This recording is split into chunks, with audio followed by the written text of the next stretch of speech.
day everyone. First step is magbuhat taog ay magbutang taog ka ng server.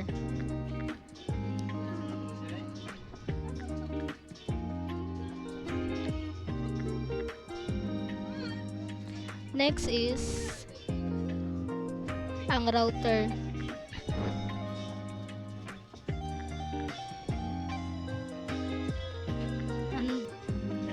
Duha ka switch kay bahinon man nato sa ang isa-isang sa students.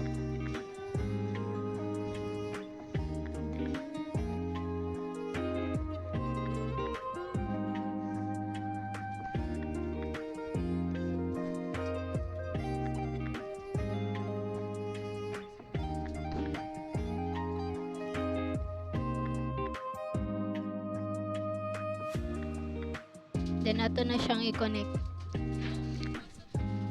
Gamit ang kuan straight through na pagkuan.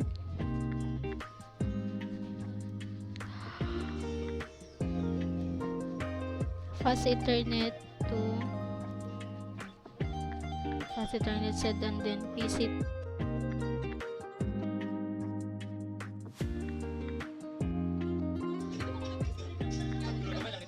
Then magbutang na taog kuan sa server. Desktop, then IP configuration. So dapat naka-static or magbutang na to siya IP. So 192.168.1.3 192.168.1.1 mo na ang default gateway sa server. And then ang DNS niya is 192.168.1.3 kay para dili ka malibog mo ra siya isundog sa IP address.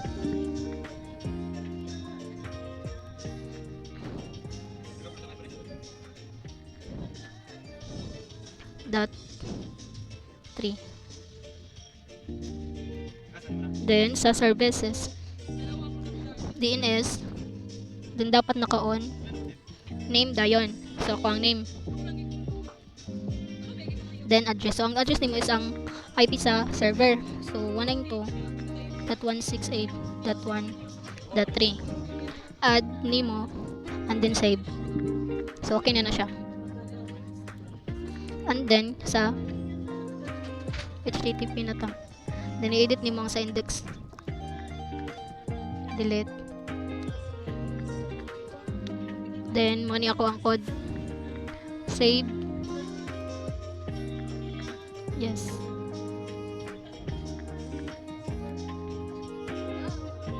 then man na.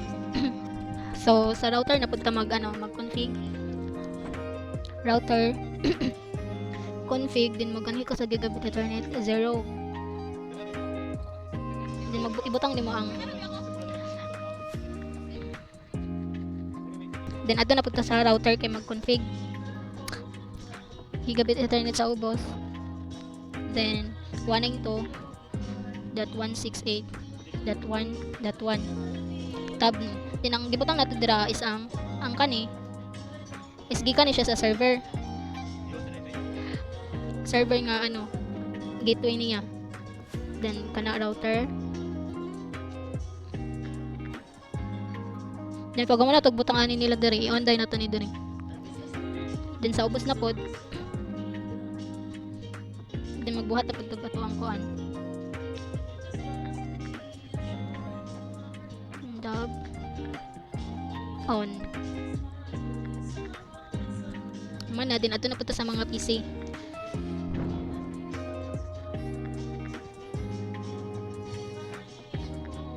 So dapat naka-static siya kay di man mo siya mabutang og naka-kuan naka-DHCP. So 192.168.1.3 tab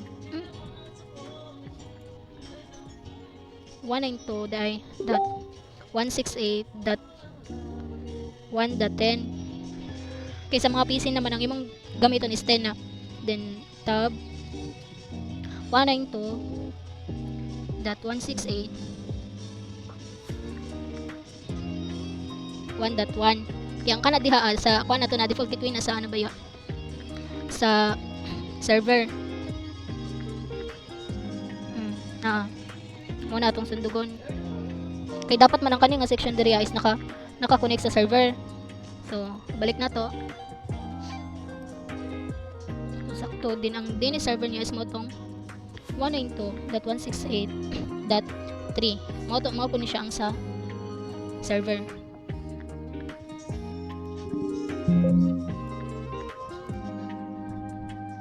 Ano atong gisindig sa nga kuan DNS server. 192.168.1.3. The next na pud nga PC.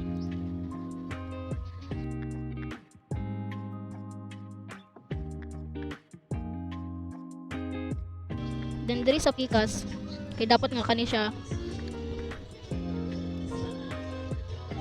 kibali mo ni ang sa students bitaw nga PC. Nga dapat ang sa kuan na siya kanang bitong kani dapat sa router siya naka-connect dili largo sa server. So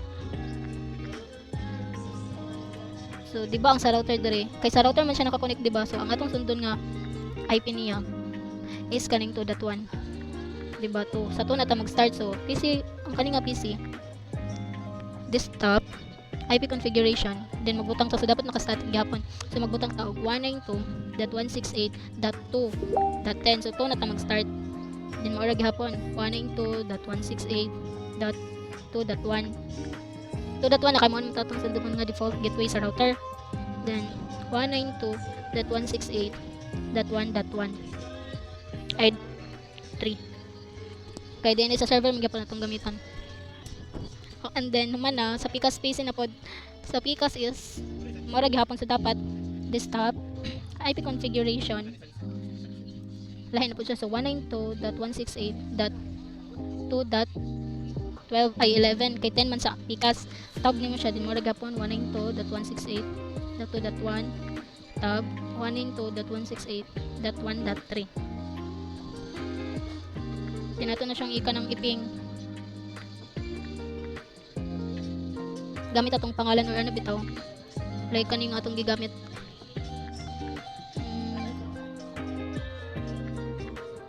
DNS kani atong i-search. Pwede kaning pangalan ug kani ang address niya. So PC command prompt ping admin.com.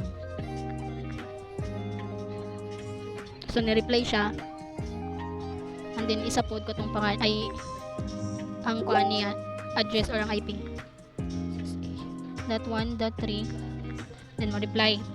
Then ato na pud ta sa atong gibuhat nga code bitaw kadton sa server nga atong gialisdan kat atong gi-edit.